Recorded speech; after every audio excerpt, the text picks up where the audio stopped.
ज़िला खैबर के इस तारीखी खुशतरीन पहाड़ों में जहाँ ना रास्ता मिलता हो और ना पिकनिक मनाने की जगह थी, तो फिर पिकनिक कैसे अरेंज हुआ? हुआ कुछ यूँ कि मेरे दो दोस्त ताहिर शाह और सदीक शाह ने अपनी पुरानी यादें ताज़ा करने के लिए इस पहाड़ों में तकरीबन 14 साल बाद जाने का इरादा कर लिया था। चूँकि मेरे भी उस दिन छुट्टी थी, तो मैं भी साथ शामिल हुआ। इस एडवेंचर पिकनिक को हमारे साथ पूरा देखें, वीडियो को लाइक करें और चैनल को भी सब्सक्राइब करके बेल आइकन दबा दें।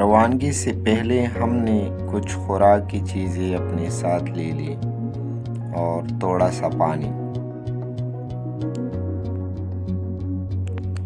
और इस दुश्वार गुजार रास्ते से इस खुशतरीन पहाड़ों को चीरती हुई आगे बढ़ रहे थे।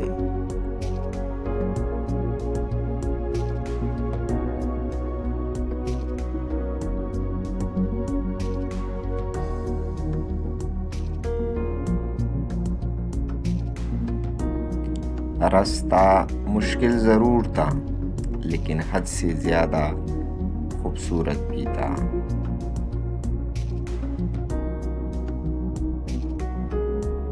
सदीक शाह और ताहिर शाह शुरू से ही इस पहाड़ के साथ वाबस्ता कुछ पुरानी यादों के बारे में मुझे बता रहे थे, मगर सबसे दिलकश मंजर तो ये था जब दोनों के नाम कई साल पहले एक पत्थर पे नक्श की हुई हमें रास्ते में मिले।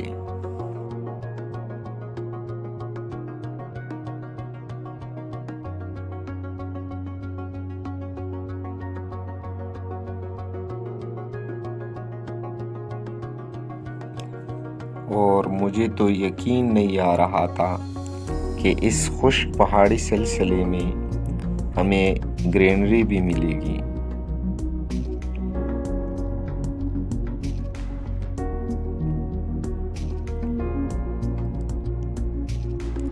और ग्रीनरी के साथ पानी का चश्मा भी। खैर, हम यहाँ रेस्ट करने लगे और मैंने देखा कि पता नहीं कहाँ से, लेकिन इस पानी के लिए बहुत सारे शहद की मक्खियाँ आए हुए थे।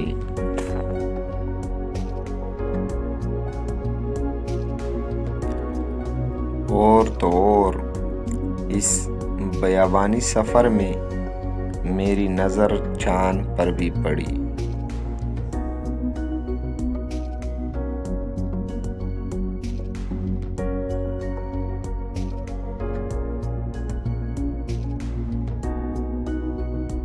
और जब रेस्ट करने के बाद हम दोबारा रवाना हुए, तो हमने पीछे देखा और अंदाज़ा हुआ हमें कि काफ़ी छोटे बड़े चोटियाँ हम पार कर चुके थे।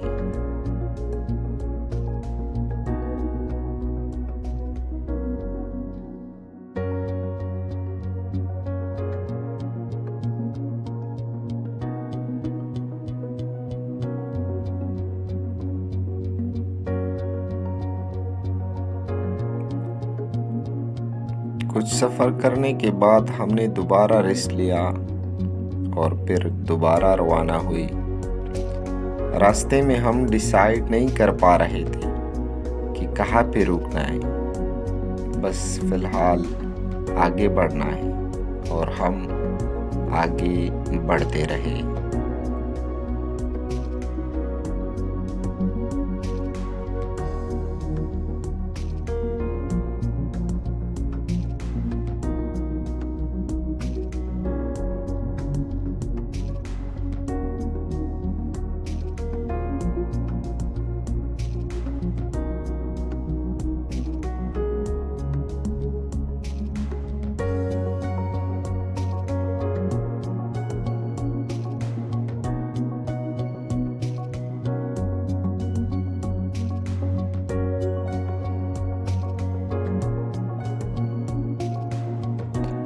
और आखिरकार हमें रुकना पड़ा क्योंकि एक बड़ा पहाड़ सामने आ गया था और इसी पहाड़ के दामन में हमने स्टे करना था। लेकिन कहा, यहाँ हमें ऐसा जगह ही नहीं मिल रहा था जहाँ हम अपने साथ लाई हुई मुर्गियाँ पकाकर खा सकें।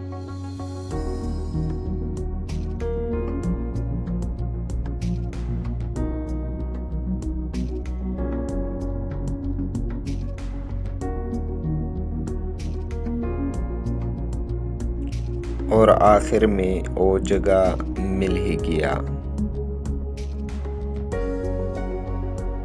ताहिर शाह और सदीक शाह ने आग जलाने के लिए जगह बनाई और लकड़ियाँ इकट्ठा करने लगे।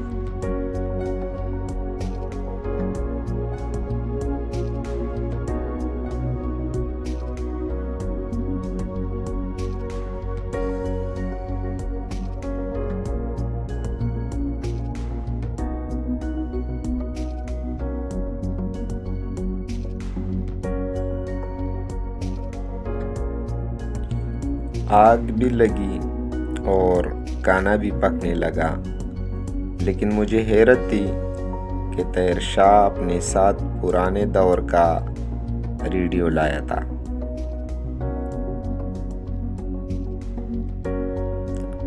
और क्यों ना लाता इस पहाड़ों से पुरानी यादें जो वाबस्ता थी।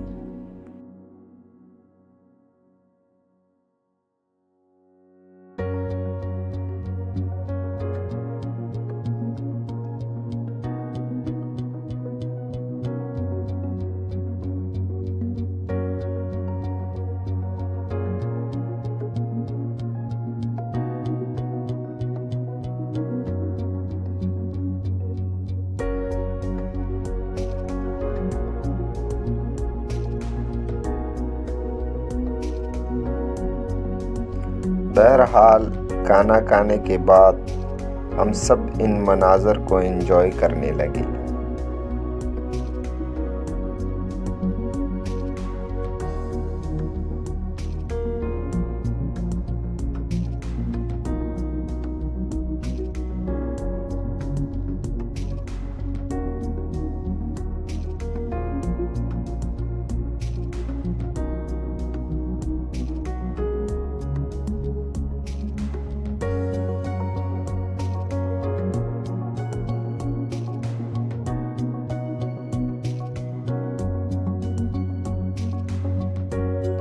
अब चूंकि काफ़ी इंजॉय करने के बाद वापसी भी करनी थी, चनाचा पहाड़ में आग फैलने के खौफ से हमने पीने के पानी से आग बुझाया ताकि हमारे वजह से किसी जानदार चीज़ को तकलीफ़ ना मिले। अब हमने वापसी का सफ़र भी शुरू किया और ये तमाम छोटे बड़े चोटियाँ दोबारा सर करने थे और वो भी बग़ैर पानी के।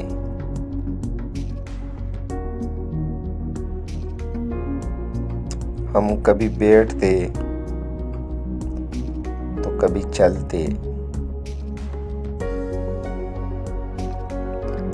रास्ता तवील ज़रूर था, लेकिन बोझ बिल्कुल भी नहीं था।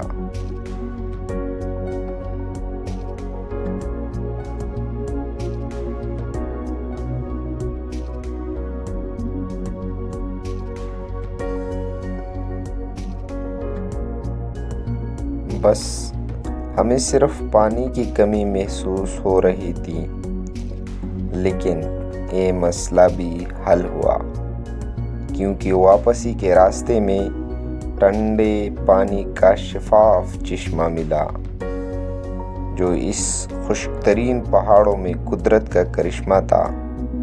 हम सब ने पानी पीकर खुदा का शुक्र अदा किया और आगे बढ़ते रहे